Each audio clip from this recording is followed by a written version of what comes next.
تاني فيديو، اخر فيديو من تنظيفات العيد يا جماعة، وما ادراكم من تنظيفات العيد، هما يومين ورا بعض بقى وناخدهم ورا بعض على طول.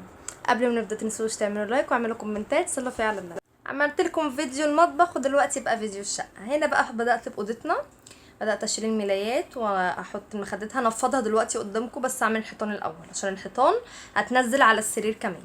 يلا كده اتنشطوا وقوموا اعملوا شقق ما تقول لكم قوموا تنشطوا كده واعملوا شقق. عشان يوم وقفة عرفات نقعد للعبادة والدعاء، نقعد للعبادة يوم والدعاء. استجابة الدعاء والأمنيات. يوم للتعبد.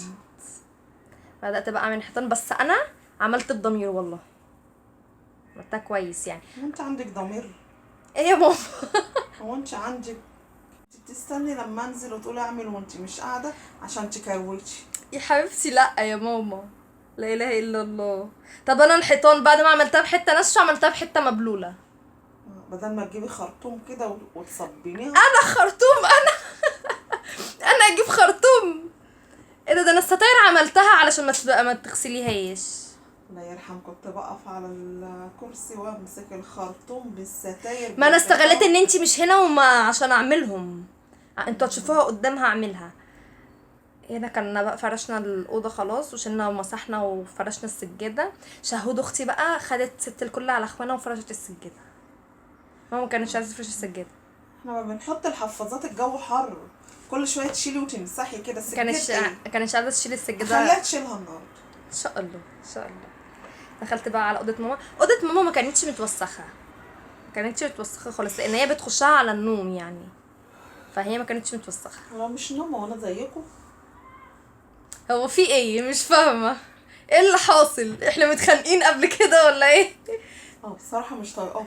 مش طايقاني اهي، اشهدوا ايه مش طايقاني. بدأت بقى اعمل الحيطان بتاعتها، وبرضو بعد ما عملتها برضو بحته مبلوله، بس مش عارفه ليه يعني ما صورتش الحته المبلوله، بس مش مشكله. طب ايه اللي يثبت بقى؟ اللي يثبت ان الحيطان منوره. اه وبعد ما مسحت فرشت السجاد وفرشت السرير بالشكل ده كده اهو. وكانت عايزه السجاد يتغسل، بس انا قلت لها لا مش هغسله، كلمتي مشيت. بعد الفيديو ده ما تخلينيش اقومك دلوقتي، انا لسه صاحيه من النوم، ما تخلينيش اقومك عليه. بعد الفيديو ده هتلاقوني في المستشفى.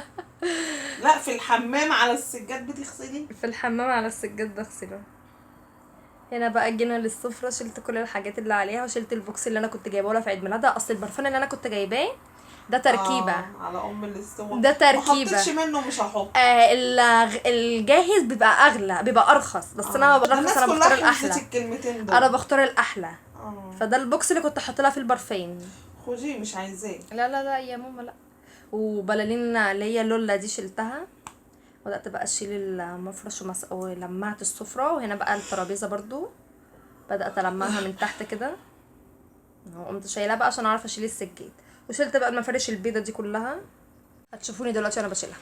والمهم شلت الحفاظة وشلت السجادة. هنا بقى بدأت اهو اشيلهم بالشكل ده كده اهو.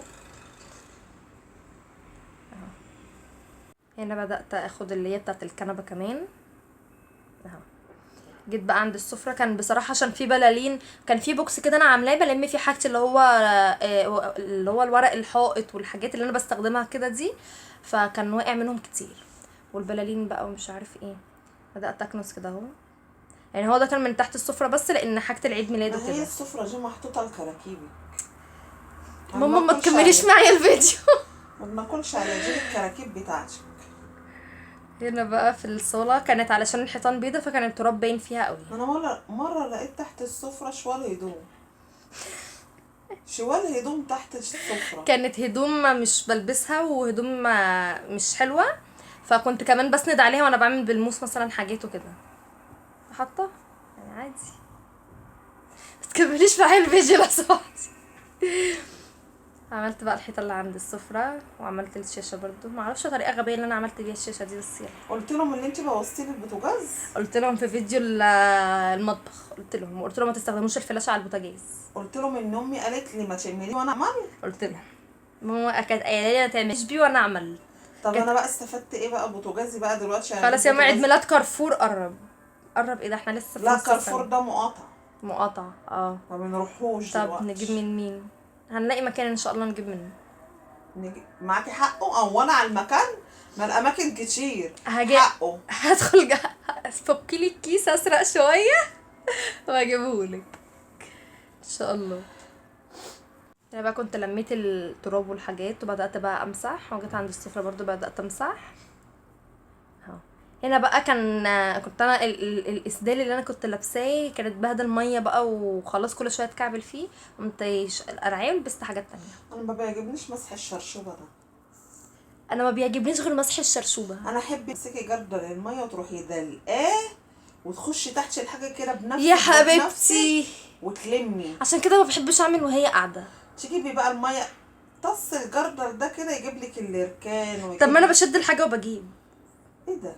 ايه الشرشوبه دي؟ بس يا خلاص يا ماما، خلاص انا مش الله هعمل يرحمك مش يا هعمل أمي. معاكي فيديوهات تاني. ده كويس ان امي ماتت ما شافتش الشرشوبه دي. انا مش هعمل معاكي فيديوهات تاني ومش هنضف قدامك تاني. دي ستي كانت تقول لي خشي تحت السرير، اخش وتروح ماسكه جردلين 3 ميه ادلق ده تعذيب ده.